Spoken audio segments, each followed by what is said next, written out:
한강 작가가 이번에 노벨 문학상을 수상하게 되면서 올해 수능문학 출제에도 강력한 영향력을 끼칠 것이다. 지난 시간에 이어서 오늘 이 시간에도 한강 작가가 수상하게 된 그 이유, 구체적인 이유 중에 인간 삶의 연약함에 대해서 다뤘다. 그 수상 이유 중에 이 인간 삶의 연약함에 해당하는 구체적인 출제될 만한 현대시 4편을 여러분들에게 새롭게 소개해드리고, 이번에 시험을 보는 수험생들이라면 잘 참고하시고 시험 잘 보시기 바랍니다. 잘 들으시고요. 이번에 한강 작가가 수상을 하게 되면서 2번의 충격에 빠지게 됩니다. 어떤 놀라운 충격을 받게 됩니다. 첫 번째는 여러분들도 아시다시피 아시아계 최초의 여성이다. 한국 문화와 한국 문학의 자양분을 충분히 받고 성장한 이 작가의 정신적인 그 수준, 그것이 정말 세계적인, 가장 민족적인 것이야말로 가장 세계적인 것이다. 이런 말이 어울릴 정도로 우리의 정신적인 자산과 그 유산은 독보적인 것이다 라고 하는 우리 문학의, 우리 문화의 그 정신적 자산에 대한 가치를 재산 확인하게 됐다. 이것이 첫 번째 놀라움이라고 한다면은, 또 하나의 그 충격은 우리 국내의 한강 작가의 수상과 관련된 어떤 그 폄하 발언의 그 수준을 보고 깜짝 놀랄 만한 충격에 빠지게 됩니다. 특히 그 보수 우익에 해당하는 어떤 소설가 김규모라는 소설가나 어떤 그 우익 성향의 사람들은 한결같이 이 한강 작가는 노벨 문학상을 받을 만한 가치가 없다. 중국이나 일본 작가가 훨씬 낫다. 이러한 그 어떤 그 심사가 뒤틀린 정당한 비평이라기보다는 비난에 가까운 막무가내 식의 역사인식이 왜곡됐다. 막 이런 식의 평가를 하는 걸 보고 큰 충격과 혼란에 빠지게 됩니다. 우리가 이만큼의 정신적인 수준의 향상도 향상이지만 물질적인 선진국 대열에 들어섰지만, 우리가 극복해야 될 어떤 이러한 폭력적이고 허위적인 이러한 문화적인 우리 국내의 이러한 그 저열한 정신적인 풍토에 대해서 우리가 한 번쯤 다시 한번 딛고 넘어서야 할 시점이 아닌가 하는 그런 생각이 듭니다. 이 영상을 보시는 우리 수험생들이라면은 이제 바로 소개해드릴 구체적인 작품, 4작품과 아울러서 이런 문제에 대해서도 한번 깊게 성찰하면서 우리가 더 넓은 차원으로 나갔으면 어떨까 하는 생각이 들거든요. 적어도 문학의 가치나 문학의 역할은 어떤 보수나 진보나 이런 것을 뛰어넘은 차원에 있어요. 자, 이번에 수상 소감 중에서, 수상의 그 이유 중에서 그 밝힌 구절이 있지 않습니까? 그 구절은 이제 지난 시간에 말씀을 드렸지만 다시 한번 말씀을 드려보면은, 역사적 트라우마에 맞서고 인간 삶의 연약함을 시적 산문으로 강렬하게 표현했다. 자, 이것이 수상의 이유입니다. 이 부분에서 인간 삶의 연약함에 주목했다는 이 말을 여러분들과 함께 깊이 생각을 해봤으면 합니다. 인간 삶의 연약함에 주목했다는 것은 무슨 뜻일까요? 인간 삶의 연약함이라는 말은 3가지로 정리를 할 수가 있습니다. 첫 번째는, 문학은 한사코 연약함에, 그 연약한 생명력에 주목을 합니다.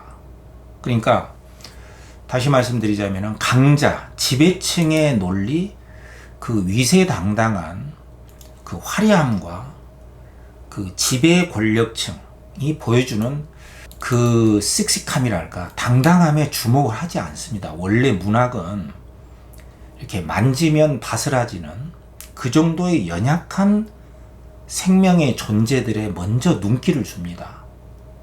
그러니까 우리가 길을 가다가 보부도 당당하게 걷는 일상적인 그런 사람들의 모습을 주목하기보다는 그 사이에 틈에 끼어서 이렇게 발이 좀 한쪽을 절룩거리는 조금 장애인에 해당하는 사람들의 그 일렁거리는 몸의 동작에 주목을 하고요. 또 어떤 식물로 치자면은 아스팔트에 사람들의 발길에 짓밟힌 그 작은 풀들의 생명력, 그 짓밟히고 소외되고 만지면 바스러지는 그런 연약한 생명들에 주목을 하는 게 문학의 시선입니다. 이것을 우리가 문학에서 따뜻한 시선이라고 합니다. 그래서 따뜻한 시선을 부여한다는 뜻은 소외되고 배제되고 지배층보다는 피지배겠죠. 그러니까 연약한 생명의 동의어는 고통과 상처, 희생의 동의어라고 볼 수 있겠죠.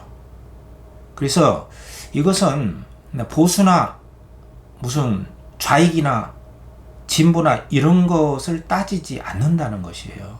그래서 여러분들이 만약에 보수 우익의 성향을 가졌다면 문학의 본질 자체에서 벗어난 것이다, 이 말씀을 드리고 싶어요.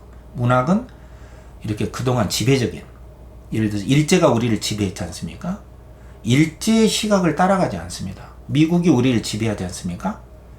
미국의 그 시선을 따라가지는 않는다는 뜻이에요. 독재가 우리를 지배했지 않습니까? 검찰이 우리를 지배했지 않습니까? 그러면 그렇게 지배해온 사람들의 승리자의 그 화려한 모습에 주목하지 않습니다. 오히려 그 승리자의 그 당당함 아래에 그늘지고 소외되고 배제된, 그래서 고통당하고 희생당할 수밖에 없었던 힘없는 존재들의 시선을 부여하고 그들의 아픔을 주목하는 게 문학의 가치와 역할이라는 것이에요. 그래서 이 한강 작가가 수상한 그 이유 중에 하나는 인간 삶의 연약함인데, 그것은 영원 불변의 문학의 가치와 사회적 의의입니다. 그래서 수능 문학 출제도 그렇게 출제가 되었다는 사실을 제가 이번 영상을 통해서 보여드리고 싶어요. 자, 두 번째는 인간 삶의 연약함이라는 뜻은 연약한 인간의 존재지만 거기에 끝나지 않고 그 여린 생명들이 보여주는 생명 내지는 생명력에 주목한다는 뜻입니다. 그래서 고통당하고 희생당하는 자들의 그런 거 보편적인 입장에 선다면은 우리는 승리자와 패배자라고 하는 어느 관점에 일방적으로 매몰되지 않습니다. 오히려 연약한 생명들이 지니는 그 질기디 질긴 생명이나 생명력에 주목을 하게 되는 것이죠. 그래서 빛보다는 어둠에 놓인, 기쁨보다는 슬픔에 눈물을 흘리는 자들의 주목을 하면서 그 슬픔이 슬픔으로 끝나지 않고 어둠이 어둠으로 끝나지 않는 어떤 생명의 희망을 주목을 하는 것이에요.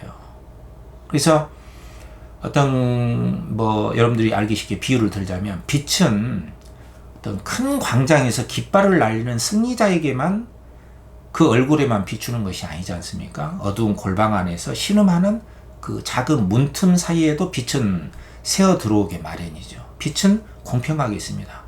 그런 점에서 로마 교황청이 구원은 교회 밖에도 있다, 이런 말의 울림이라고 하는 것은 결코 가톨릭이나 기독교의 위상을 깎아내리지 않는 솔직함과 정말 깊은 성찰이 배어 있는 것이죠.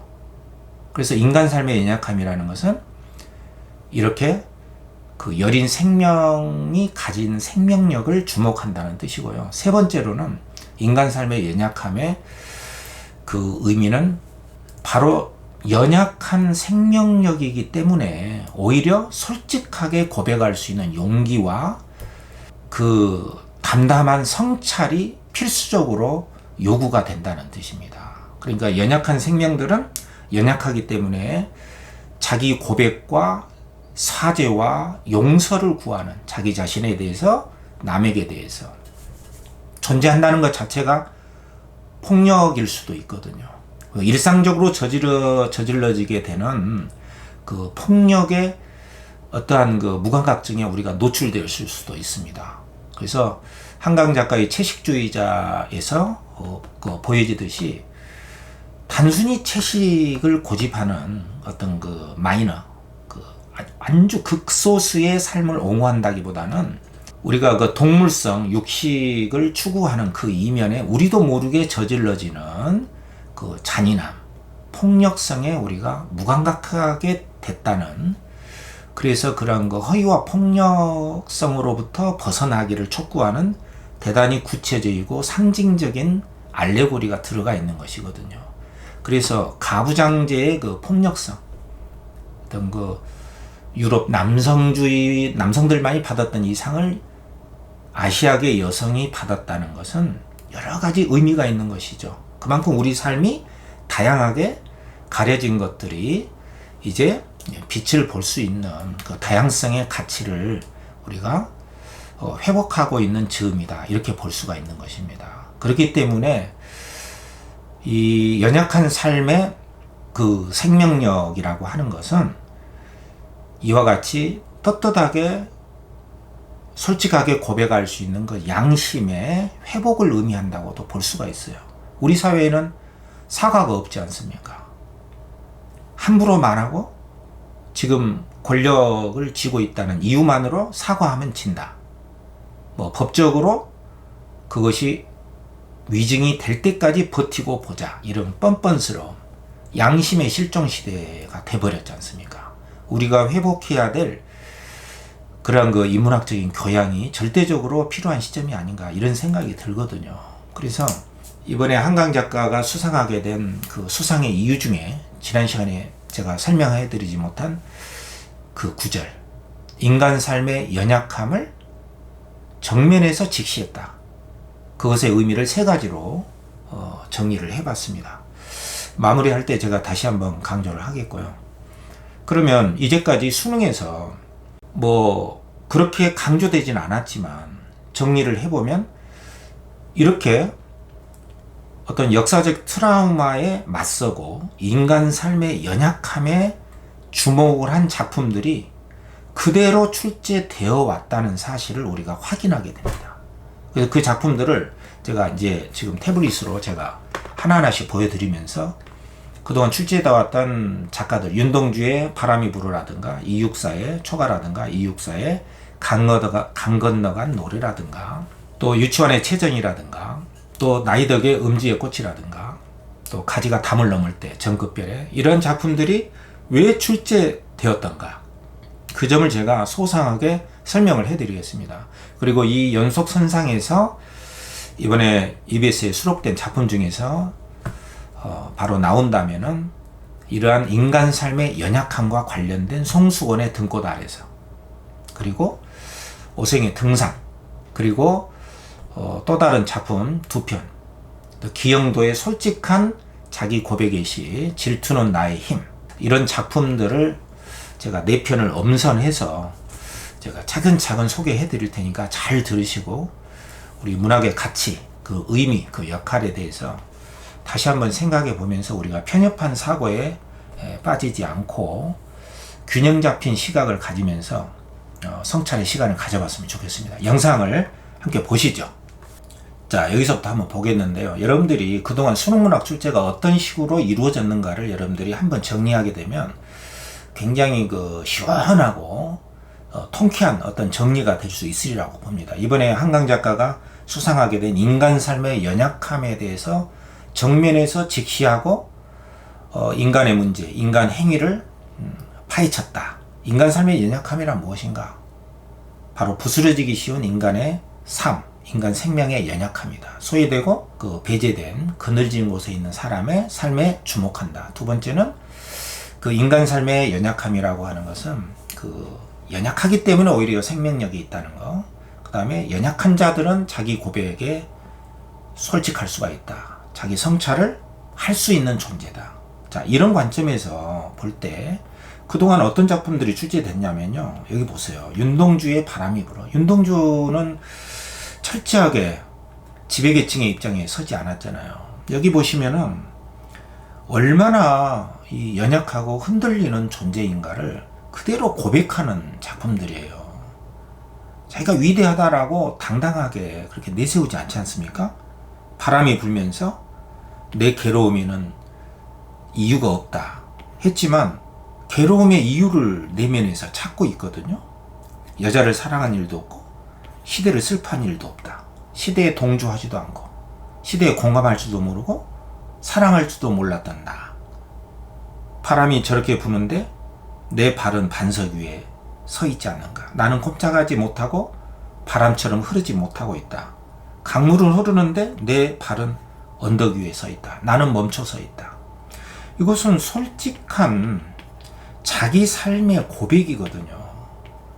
이것이 바로 연약한 생명으로서 자기 존재의 모습을 직시하는 것입니다. 그러니까 이 연약한 생명이라는 점에서는 너 나가 구분되지 않거든요. 네가 승리자고 네가 지배계층이라 하더라도 너 또한 연약하다는 자각에 이를 때 우리는 폭력을 휘두를 수가 없습니다. 우리 모두는 연약하고 상처와 고통 앞에 직면해 있으니까. 이것은 솔직한 자기 고백과 자기 내면을 또 섬세하게 살펴볼 수 있는 힘이기도 하잖아요. 이것은 결코 연약한 게 아니에요.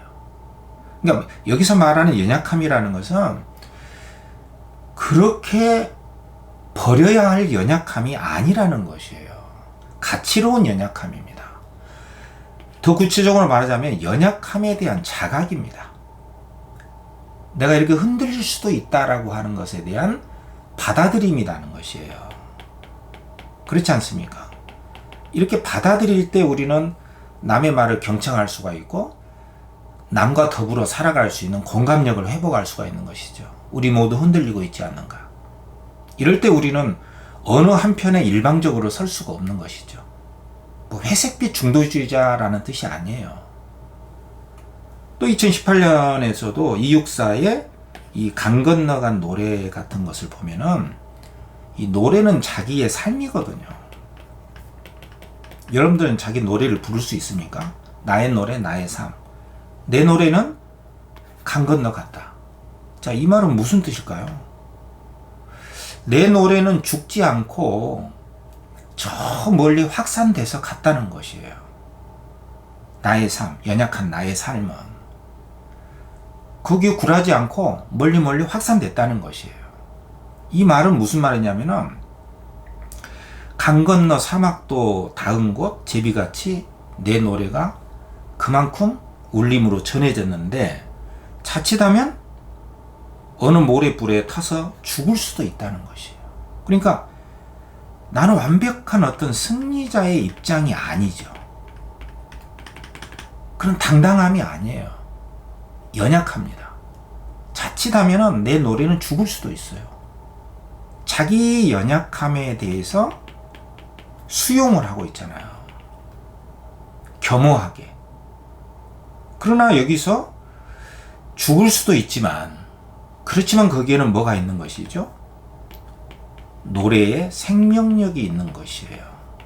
그 지난 시간에도 최두석의 노래와 이야기라고 하는 것, 이번에 한강 작가가 시적 산문을 융합했다. 그것과 관련해서 노래와 이야기의 결합, 그 작품을 제가 소개해 드렸지 않습니까? 그럼 이번에 이 이육사의 노래라고 하는 것도 이 노래에 생명력이 있다는 것이에요. 그래서 눈물 같은 별들이 이렇게 찾아오는 밤이면 그 밤은 무지개보다 곱게 짜내는 아름다운 밤이 될 것이고, 그때의 나의 노래는, 내가 부른 노래는 그 밤은 억압과 희생과 고통의 시간이 될 수도 있지만 내 노래가 울려 퍼지는 그 밤은 아름다운 밤이 되는 것이에요. 왜냐? 내 노래가 살아있으니까. 연약하지만 살아있다. 그래서 그 노래는 강 건너 멀리 갔다는 거예요. 그러니까 내 노래가 가서 사라졌다. 이게 아니라, 무슨 말인지 알겠죠? 이 시상 마무리, 여기 조심해야 돼요. 내 노래는 죽지 않고 가늘게 이어져 나갔다는 것이에요. 이 이어져 나감이 뭐예요? 나의 노래의 생명력이 되는 것이에요. 여러분들, 이육사는 독립투사이기도 하고 강인한 그 투사이기도 했죠. 그렇지만 투사이기 전에 서정성의 시인입니다. 그 서정의 힘이라고 하는 것은 바로 이런 것이에요. 연약하지만 포기할 수 없는 자기 노래의 그 질기디 질긴 생명력을 발휘하는 것. 뭐 그 김규모라고 하는 어떤 소설가는 뭐 한강이라는 작가를 뭐 받을 만한 가치도 없다. 여성이라고 해서 받았다면, 한국인이라고 해서 받았다면 그런 이유라면은 나는 사절하겠다. 이런. 근데 같은 작가라면 동업자라고 하면은 정말 그런 거 일방적인 막무가내 식의 그런 거 비난을 일삼지 않겠죠. 어떻게 그런 그 처참한 발언을 그렇게 창피한 줄 모르고 하는지 모르겠어요. 이러한 인간 삶의 연약함에 주목을 하지 못하고 있다는 것이죠. 이런 작품들이 출제가 되는 것이거든요. 그렇지 않습니까? 또 여기 보세요. 최근에 나온 유치원의 최전이라는 작품도 이 아무것도 아닌, 정말 누가 보아주지 않은, 여기 나오잖아요. 이 범속한, 아주 아잘것없는, 아주 작고 소박한 것들의 그 생명력을 노래하고 있는 것이에요. 이런 게 출제가 됐고, 또 여기에 나이 덕에 음지의 꽃이 출제가 됐는데 지금 최근에 출제가 된 거예요. 그럼 출제된 작품들의 면면을 보면은 음지, 소외된 곳이잖아요. 그늘진 곳 아닙니까? 누구도 봐주지 않는 권력과 지배계층은 어떤 파괴적인 힘을 행사하죠. 거기에 눌릴 수밖에 없는 어떤 희생되고 배제된 그늘진 그 존재. 그렇지만 이 그늘진 곳에서 피어나는 버섯의 생명력이라고 하는 것은 막강한 것 아닙니까? 그게 바로 우리 생명 가진 존재들의 실상이라는 것이에요.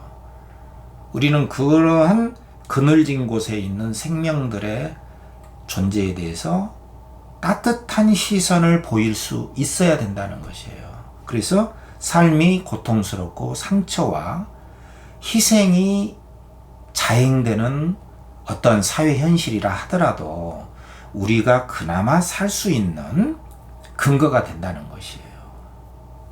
그렇죠? 서로에게 기댄 채 겨울을 날고 바람은 우리를 흔들고 버섯의 입장에서 쓴 것이죠. 버섯이 상처마다 버섯이 피어난다. 황홀한 음지의 꽃이요. 이건 뭘 주목한 겁니까? 바로 그늘진 곳에 보이지 않는 곳에서 피어나는 그 버섯이라는 새로운 생명으로서의 꽃에 대한 예찬을 하고 있는 거예요. 그러니까 세속적인 권력자, 승리자에 대한 예찬이 아니죠. 문학은 결코 그런 것에 세속적인 권력층들을 예찬하는데 몰두하지 않습니다. 절대로. 그렇죠? 오 버섯이여, 뿌리 없는 너의 도끼로 우리의 몸을 채우는구나. 우리에게 생명력을 가져다 준다는 것이에요. 우리는 버섯을 먹고 또 막 병도 낫고 하잖아요. 그 버섯의 생명력을 쓴 게 출제가 됐잖아. 그늘진 곳에. 자, 작년에 김종길의 문 뭐가 나왔습니까? 이 아주 오랫동안 그림자되어 그런 고요함이 1000년이나 오랫동안 갇혀져 있었던 문, 그 일제의 억압 속에 그 문이 감격스럽게 오랜 세월을 거쳐서 인내하면서 문을 의인화한 거예요. 그 생명력을 발휘해서 드디어 사납게 비바람이 거친 낡은 처마 끝에 찬란히 빛이 쏟아지는 새벽, 오래 닫혀진 문은 산천을 울리며 열렸다. 이 감격스러운 어떤 폐쇄된 억압된 문의 열림에 대해서 썼단 말이에요. 물론 우리 사회에는 이러한 그 광복을 45년으로 잡지 않고 이승만 정권의 정부 수립을 비로소 인정하는 그런 우익단체도 있습니다. 뉴라이트니 뭐니 해가지고. 참으로 놀랄만한 일 아닙니까? 일제라고 하는 그 지배 계층의 편에 선 것은 문학의 시선이 아니에요. 설령 일제가 그 당시를 지배했고 우리 국적을 빼앗겼다 하더라도 우리는 일본 국적이다 이걸 외치지 않죠. 내 자식을 빼앗기고 내 돈을 빼앗겼다고 하면 설령 빼앗겼다 하더라도 우리 자식은 우리 돈은 우리 집은 저 사람 거야 라고 절대 이야기하지 않죠. 왜냐? 그건 우리 것이었으니까. 이런 주체성을 망각해버린 어떤 지배자의 논리, 제국주의자의 논리에 우리가 휘말려 가서는 안 됩니다. 그것은 이 문학의 정신을 외면하는 것이에요. 이런 작품이 출제가 된 거예요. 김종길의 문이 뭡니까? 이런 거 소외되고 억압당한 상태로부터의 열림의 감격을 노래한 것이라고. 이런 작품이 출제가 됐고요. 그 다음에 가지가 담을 넘을 때도 이 연약한 가지가 담을 넘는다는 것은 가지의 생명력을 의미하는 것이거든요. 보잘것없는 가지가 잘 보면은 어느 하나의 도움이 아니라 정말 수양 가지만의 일은 아니고 또 꽃과 잎이 다 도와주지 않았더라면은 가지는 떨기만 했을 것이다. 그래서 보이지 않는 존재들의 상호 협조와 도움을 입어서 비로소 한 연약한 가지는 담을 넘을 수 있는 것이다. 이런 그 종합적인 안목과 어떤 그 깨달음의 과정을 보여주는 것이잖아요. 어떤 편파적인 시각이 아니잖아요. 예, 그래서 가지가 담을 넘을 때 가지에게 있어서 담이라고 하는 것은 오히려 어떤 장애물, 방해물이 아니라 무명의 획을 긋는 도박이자 도반이었을 것이다.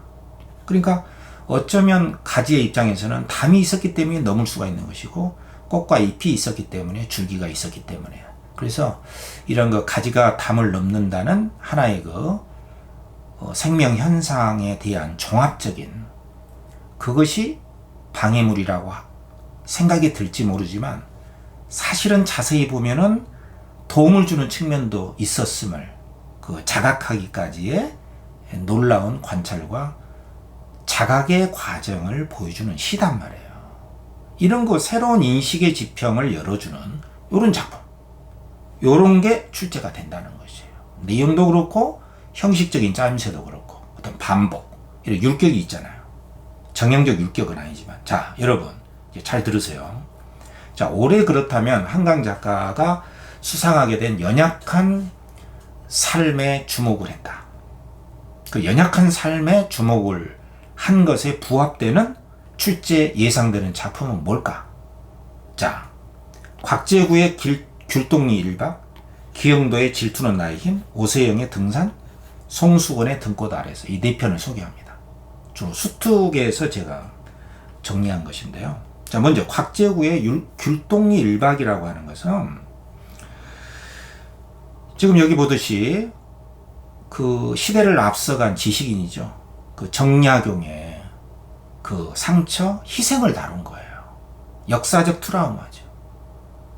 강진강 건너서 도안만 건너갈 때 바람은 차고 마음은 춥다 했잖아요. 그래서 다산 정약용이 살았던 곳을 지나가면서 역사적 아픔을 느끼는 거예요.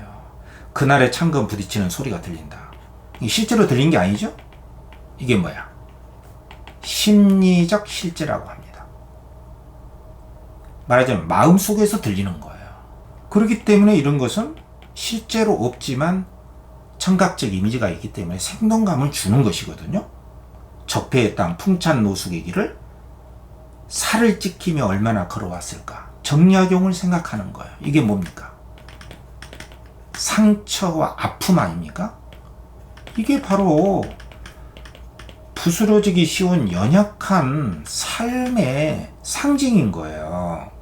그렇지 않습니까? 기침까지 굴럭이며 초급 목피 어느덧 귤동 삼거리 주막에 이르면 주모는 막걸리를 내올 때 이건 현재 그래서 나는 아픔과 상처 앞서간 지식인이었기 때문에 오히려 수모와 탄압을 당해야만 했던 다산에게 말을 걸죠. 굉장히 그 상상적 리얼리즘이잖아요. 그래, 한 잔 들게나 타산이 정약용이 앞에 있는 것처럼 한 잔 들어. 이렇게 말을 건네는 거야. 그죠? 대화체입니다. 앞에 상대는 없어도 대화인 척 혼자 중얼거리며 바라본 지명수배자 전단 하나. 그 당시에 정약용은 범죄자였죠. 범죄자 아닌 범죄자죠. 시대를 앞서갔다는 이유. 그죠? 지금 어떤 지배계층 아래에 고통당하고 희생당하는 자였단 말이에요. 한강이라는 작가도, 홍준호 감독도, 그 숱한 뛰어난 문화예술계에서도 이명박, 박근혜 정부에서, 지금 정부도 마찬가지예요. 어떤 검찰의 횡포, 이런 방통위를 다 장악을 하고 엄청난 탄압이죠. 진실화해위원회니 뭐니 5.18을 전부 다 북한의 사주를 받은 좌익 빨갱이들의 난동이라고 규정을 짓잖아요. 제주 4.3도 마찬가지고. 놀랄만한 역사적 탄압입니다. 획일적인 어떤 그 지배계층 중심의 폭력성이죠. 그 수많은 어린아이 부녀자들이 무슨 좌익이 아니잖아요. 우리 민중들의 희생이잖아요. 명명백백하게. 공산당 활동하다 죽은 게 아니잖아요. 이 정다사는 어떻게 돼 있냐. 수배 명단에 1792년 경주 광주산 깡마른 얼굴, 눈빛을 지닌 목민관이고, 이런 애민, 백성을 사랑한 것을 빙자한 유언비어 날포, 민심을 흉흉케 한 천주학, 천주교를 믿은 우두머리, 수괴. 이게 바로 폭력인 거죠. 이게 진실입니까? 허위잖아요. 지배계층에 의해서 지배계층이 덮어씌운 어떤 검찰에 의해서 덮어씌운 죄 아닌 죄란 말이에요. 이런 폭력 앞에 직면한 지식인의 상처와 역사적 트라우마를 다룬 작품이잖아요. 어때요? 곽재구의 사평역에서 작품도 출제됐지만 우리가 한번 좀 들여다봐야 될 작품 아니겠습니까? 곽재구의 귤동리 1박. 마지막에 끝내는 쇠사슬에 묶이고 찢긴 누군가의 신음소리가 문풍지에 부딪혔다. 그 누군가가 누구예요? 정약용이겠죠. 사람을 사랑하고 시대를 사랑하고 스스로의 양심과 지식을 사랑한 죄밖에는 없죠. 문학의 시선은 지배자와 폭력, 가부장의, 장남의, 남성에 주목하지 않습니다.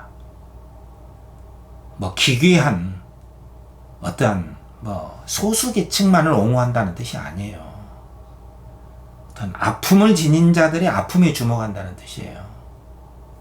제발 이해를 잘 했으면 좋겠어요. 그죠? 기영도의 질투는 나임. 자, 이런 것도 얼마나 그 연약한, 흔들릴 수 있는 자기 내면의 섬세한 관찰이고, 자기 내면에 대한 당당한 그 고백의 시원한 그 모습이 나오지 않습니까? 우리가 흔히 부러우면 친다, 질투하면 친다. 그럼 부러워하지도 말고 질투하지도 말아라. 감정을 억압하는 것이죠. 부러우면 부러울 줄 알고, 질투가 나면 질투일 줄도 아는 것. 그러나 중요한 것은 뭐냐면은 이 질투라든가 이런 감정 속에 뭐가 있다? 그 힘이 있다는 것을 알아야 되는 것이죠. 이 힘이 바로 생명이에요. 생명력입니다.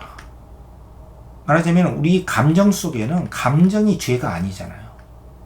감정은 내가 갖고 싶어서 갖는 것이 아니라 외부 자극에 대해서 몸이 반응하는 것이거든요. 감정이야말로 생명입니다. 그래서 질투한다면은 그 질투하게 된 데는 이유가 있을 거예요. 그 이유에 대해서 정확하게 파고 들어간 작품이거든요. 여러분들 이런 시각으로 이 작품을 봐야 되는 것이에요. 기괴한 작품이 아닙니다. 그래서 내가 남을 질투했던 것, 나의 청춘, 나의 젊은 시절을 회상하면서 동시에 정리하면서 그 질투 속에 나의 희망이 있구나. 아, 나도 저렇게 살고 싶구나. 그 본연의 감정을 회복하는 것이죠. 그러면서 이 화자는 질투를 딛고 넘어서서 그 질투 속에 숨겨진 나의 감정의 생명력을 회복하면서 한 번도 사랑한 적이 없는 나를 보듬어 안게 되기까지 과정을 보여주는 거예요. 그러니까 여기에는 뭐가 있는 거예요? 사랑의 메시지가 있는 겁니다. 자기 사랑이 있는 거예요.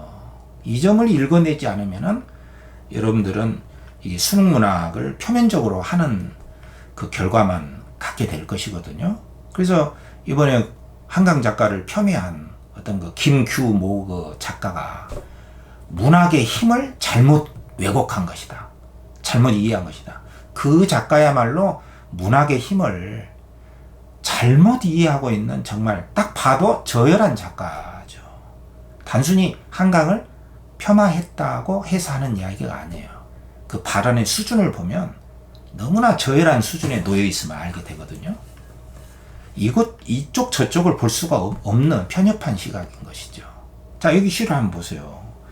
아주 오랜 세월이 흐른 뒤에 힘없는 책갈피는 이 종이를 떨어뜨릴 것이다. 그러니까 미래의 내 노트, 나의 생애 노트 속에 책갈피가 있고 이 종이가 펼쳐질 것이다.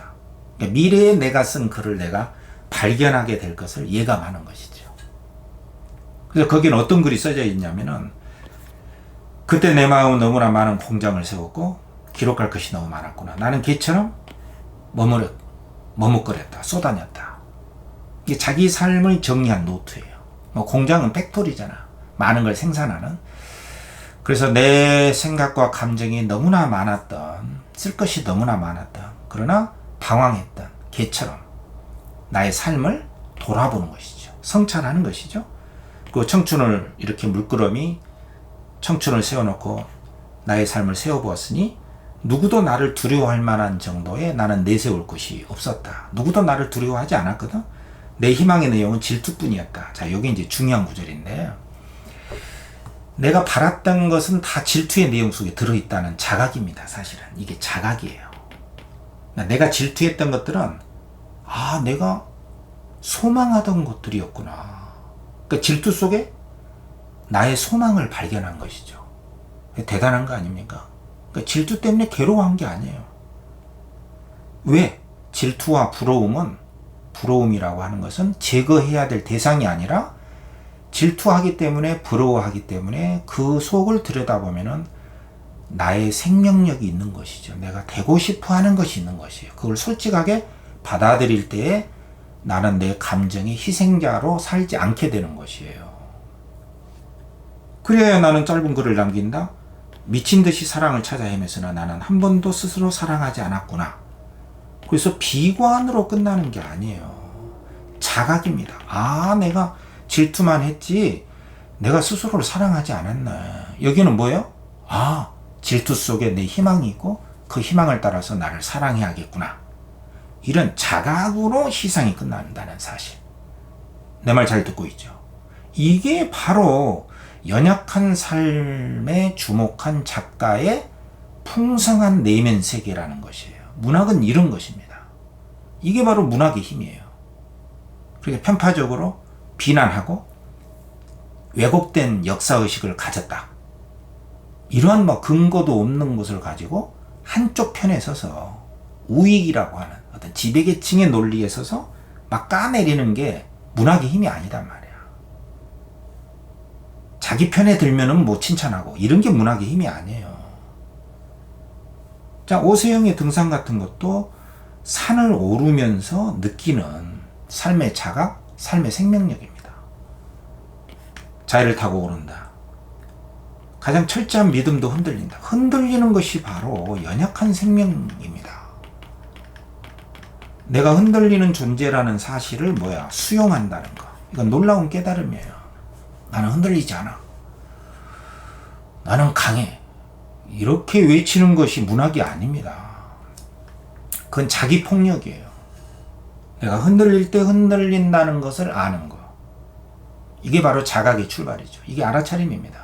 이게 메타인지예요. 암벽을 더듬는다. 무명의 벌레처럼 자기 자신이죠. 무명을 더듬는다. 그러니까 나는 모른다는 거예요. 나는 알지 못하는 존재, 난 노잉. 이것에 대한 솔직한 인정입니다. 아는 사람은 내가 다 안다라고 막 자신만만해 하지 않잖아요.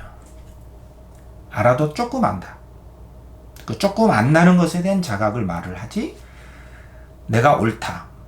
이것을 강한 신념으로 주장하지 않습니다. 그것이 진정한 삶이에요. 너 자신을 알라의 뜻이 뭡니까?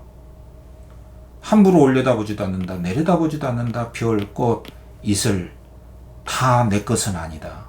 가까이 갈 수 있을 뿐이다. 이런 겸손의 자세가 이 시를 유지하게 하는 가치가 되는 것이죠. 조심스럽게 더듬으며 접근한다. 행복, 불행 같은 거 생각하지 않는다. 어느 한쪽에 치우치지 않는다는 것이요. 매달리면서 다만 가까이 꾸준히 뭐예요? 노력하고 다가간다는 그 성실성입니다. 이것이 바로 연약한 자기 삶에 대한 자각이고 연약한 자기 삶을 유지하려고 하는 꾸준함과 생명력이 되는 것이에요. 그래서 이 산이라고 하는 것을 하나의 어떤 진리라고 볼 수도 있고 어떤 그 궁극의 상태라고 본다면은 우리는 이 진리나 궁극의 상태에 접근하려는 그 겸손한 자세, 자기의 그 무지에 대한 자각이 선행돼야 함을 일깨워주는 시거든요. 이런 시들도 충분히 언급이 될 수가 있다. 그런 이야기죠. 송수근의 등골 아래에서. 요거는 제가 이미 기존에 제가 영상으로 올려놓은 것이 있어요. 그래서 여러분들이 제 채널에서 송수근 등꽃 아래서를 치시면 과거에 제가 올린 영상이 있으니까 그걸 꼭 참고를 하시고요. 가지가 담을 넘을 때의 주제하고 거의 똑같습니다. 연약한 생명에 대한 연약한 존재의 생명력을 보여주는 시입니다. 특히 이제 요 시가 이제 주목을 받는 것은 이 등꽃이라고 하는 것이 그 얼마나 놀라운 아름다움도 있고 여기 보듯이 거기에는 일방적인 기쁨과 예찬만 있는 것이 아니에요. 그 슬픈 듯한 모습도 있고 기쁨도 반반씩. 그래서 그 등꽃이 피어나는 그 가지가 얽혀 있는 그 끝에서 등꽃이 피어날 때 그 모습이라고 하는 것은 어떠한 그 찬란한 슬픔의 소리가 들리는 것 같다. 그래서 시각의 청각과 이런 거 공감각적 이미지가 있다는 걸 여러분들 꼭 주목하시면 됩니다. 만약에 나온다면 너무 오래 걸리니까 잠깐만 이렇게 간략하게만 이야기 드리는 겁니다. 그 밑뿌리가 절제 없이 뻗어 있겠지만 아랫도리에 두어 가닥 튼튼한 줄기가 꼬여서, 여기서 이제 꼬임이라는 것은 얽힘이에요. 그래서 이런 얽힘과 어떤 고통의 과정을 통해서 둥치를 이룬다는 것이에요. 거기에 어떤 성취가 있다는 것이죠. 그래서 연약한 생명들은 이런 반드시 얽힘과 고난과 이런 과정을 거쳐서 열매를 맺게 된다는 거. 그래서 그 속에서 좋은 꽃들이 피어나지 않겠는가. 그래서 파란 옥빛 구슬 꺼내드는 은은한 소리가 들린다. 그래서 이 작가의 놀라운 그 상상력이라고 하는 것은 그 등꽃 속에서 뭘 듣는 거예요? 은은한 옥빛 소리를 듣는다는 그 상상력을 보여주는 시입니다. 자, 여러분 여기까지 해서 제가 이번 시간에 지난 시간에 이어서 한강 작가의 노벨 문학상 수상과 관련해서 얼마나 우리 문화와 우리 문학의 수준이 그 정신적 가치가 세계적인 수준인가, 이 점에 대해서 자부심을 한껏 가지면서 수상의 이유와 관련해서 올해 출제될 수능문학 출제의 강력한 작품들을 제가 소개를 해드렸습니다. 특히 역사적 트라우마에 맞서서 연약한 삶에 주목하고 그것을 시적 산문으로 강렬하게 표현했다. 이런 거 스웨덴 할리먼의 그 통찰력 있는 선정 이유를 우리가 한 구절씩 곰곰이 씹어보면서 정리를 해봤습니다. 그래서 연약한 삶이라고 하는 것은 요약하자면은 문학은 연약한 삶을 주목한다는 것이죠. 첫째로 문학의 시선은 소외되고 바스러지고 약한 존재들에 주목한다. 그것의 따뜻한 시선을 보여준다는 것입니다. 그래서 제국주의적이고 지배적인 권력층이 보여주는 횡포와 그런 폭력과 허위의 그늘 밑에서 신음하는 그 상처와 희생당하는 존재들에게 말없는 사랑과 연민을 보여주는 게 문학이다. 그래서 이것은 어떤 그 좌익이니 우익이니 하는 어떤 사상적인 선택의 문학과는 아무런 관련이 없는 문학 본질의 고유한 가치와 사회적 역할이라는 점을 제가 강조를 해드렸습니다. 그리고 두 번째로 연약한 삶이라고 하는 것은 연약하지만 그 속에 생명과 생명력이 있다는 것을 주목한다는 뜻이다. 그리고 세 번째로는 인간 삶의 연약함이라고 하는 것은 연약하기 때문에 자기 내면의 흔들림, 자기 내면의 어떠한 감정적인 혼란스러움, 연약하기 때문에 자기 내면을 솔직하게 고백할 수 있는 그러한 솔직함과 담담함과 성찰과 반성이 있다는 것. 그래서 이 세 가지가 바로 인간 삶의 연약함을 이루는 문학적인 특성이다. 이 점을 강조를 해드렸습니다. 그래서 우리 사회에 어떤 지배 권력층들의 횡포와 허위가 있다면 또 우리 시대에 사과할 줄 모르고 또 겸손하게 용서를 구할 줄 모르는 우리 사회 풍토를 다시 한번 회복을 했으면 하는 마음 간절합니다. 그래서 제가 소개해드린 이 작품들 그리고 기존에 출제했던 작품들을 유심히 들여다보면서 출제가 이렇게 됐구나. 그리고 올해도 이렇게 될 것이다. 이거를 예상하면서 여러분들 우리가 상실했던 것들에 대한 회복의 시간을 가졌으면 좋겠고요. 시험 잘 보시기 바랍니다. 다음 시간에 이어서 여러분들과 함께 정리해 나가도록 하겠습니다.